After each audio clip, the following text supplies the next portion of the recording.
Hi hello ಎಲ್ಲರಿಗೂ ನಮಸ್ಕಾರ. ಬರ್ರಿ ಇವತ್ತು ಕ್ರಿಸ್ಪಿ ಮಸಾಲ ದೋಸೆ ಮಾಡೋದು ಹೆಂಗೆ ಅಂತ ನೋಡೋಣಂತ. ಇಲ್ಲಿ ನಾನು 4 ಗ್ಲಾಸ್ ರೇಷನ್ ಅಕ್ಕಿ ತೊಗೊಂಡೇನಿ ರೀ. 1 ಗ್ಲಾಸ್ ಉದ್ದಿನಬೇಳೆ,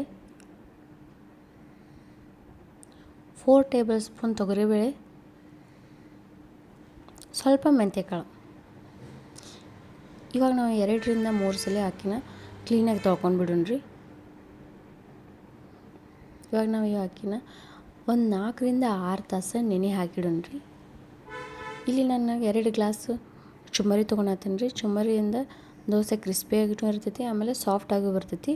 ಇವು ನಾವು ಸೈಡ್ ಬೇರೆನೇ ತೊಳೆದಿಟ್ಕೊಂಡು ಇವಾಗ ನಮ್ಮ ಅಕ್ಕಿ ಎಲ್ಲ ನೆನೆದವ್ರಿ. ಇವಾಗ ನಾವು ಈ ಅಕ್ಕಿನ ರುಬ್ಕೊಂಡು ರೀ. ಈ ಅಕ್ಕಿ ಜೊತೆ ನಾವು ಏನು ಚುಮ್ಮರಿ ನೆನೆ ಹಾಕಿದ್ವಲ್ಲ ಅದನ್ನೂ ಸೇರಿಸ್ಕೊಂಡು ರುಬ್ಕೊಳ್ರಿ. ಪ್ಲೀಸ್ ಎಲ್ಲರೂ ಲೈಕ್ ಮಾಡಿರಿ, ಶೇರ್ ಮಾಡಿರಿ, ಕಮೆಂಟ್ ಮಾಡಿರಿ. ನೀವು ಈ ರೆಸಿಪಿನ ಟ್ರೈ ಮಾಡಿರಿ, ಹೆಂಗೆ ದೋಸೆ ಬಂತಂತ ಹೇಳಿರಿ. ನೋಡಿರಿ, ಈ ರೀತಿ ನಾವು ಸಣ್ಣಗೆ ಎಲ್ಲ ಹಿಟ್ಟನ್ನ ರುಬ್ಕೊಂಡು ಬಿಡೋಣ. ಇವಾಗ ಪೂರ್ತಿ ಹಿಟ್ಟು ರುಬ್ಬಾದ್ಮೇಲೆ ಇನ್ನೊಂದ್ಸಲ ಮಿಕ್ಸ್ ಮಾಡಿಕೊಂಡು ಒಂದು 8 ಅವರ್ ನಾವು ನೆನೆಯಕ್ಕೆ ಬಿಡೋಣ್ರಿ. ನೋಡಿರಿ ಇವಾಗ ಹಿಟ್ಟು ಎಷ್ಟು ಚಂದ ನೆನೆದೈತಿ. ಈ ರೀತಿ ಹಿಟ್ಟು ನೆನೆದ್ರೆ ದೋಸೆ ಮಾತ್ರ ಚೆನ್ನಾಗಿ ಬರ್ತಾವೆ. ಹಿಟ್ಟು ಪೂರ್ತಿ ನೆನೆದೈತ್ರಿ. ರುಚಿಗೆ ತಕ್ಕಷ್ಟು ಉಪ್ಪು ಹಾಕೊಂಡ್ರಿ.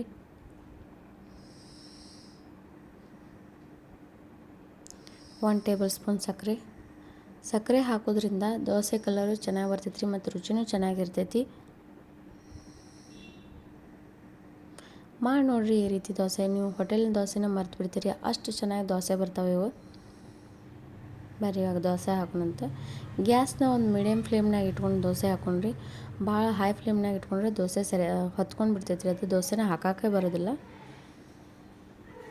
ನೋಡಿರಿ ಈ ರೀತಿ ನಾವು ಒಂದು ದೋಸೆನ ಹಾಕೋಣ. ಇವಾಗ ಒಂದು ಸ್ವಲ್ಪ ಎಣ್ಣೆ ಹಾಕತ್ತೀನಿ. ನೀವು ಎಣ್ಣೆ ಬದಲು ತುಪ್ಪನೂ ಹಾಕೋಬೋದು, ಅದು ಇನ್ನೂ ರುಚಿಯಾಗಿರ್ತೈತಿ ರೀ. ನೀವು ಶೇಂಗಾ ಚಟ್ನಿ ಆದರೂ ಇಲ್ಲ ಕೆಂಪು ಖಾರ ಚಟ್ನಿ ಯಾವುದಾದ್ರೂ ಹಾಕೋರಿ, ದೋಸೆ ಮಾತ್ರ ಮಸ್ತಾಗಿ ಕ್ರಿಸ್ಪಿಯಾಗಿ ಬರ್ತೈತಿ. ನಮ್ಮ ದೋಸೆ ರೆಡಿ ಆಯ್ತು ನೋಡಿರಿ. ಒಳಗಡೆ ಸಾಫ್ಟಾಗಿರ್ತೈತಿ, ಹೊರಗಡೆ ಕ್ರಿಸ್ಪಿಯಾಗಿ ಈ ದೋಸೆ ಬರ್ತೈತಿ. ಪ್ಲೀಸ್ ಎಲ್ಲರೂ ಟ್ರೈ ಮಾಡಿರಿ. ನೋಡಿರಿ ನಮ್ಮ ದೋಸೆ ರೆಡಿ ಆಯ್ತು ಇವಾಗ.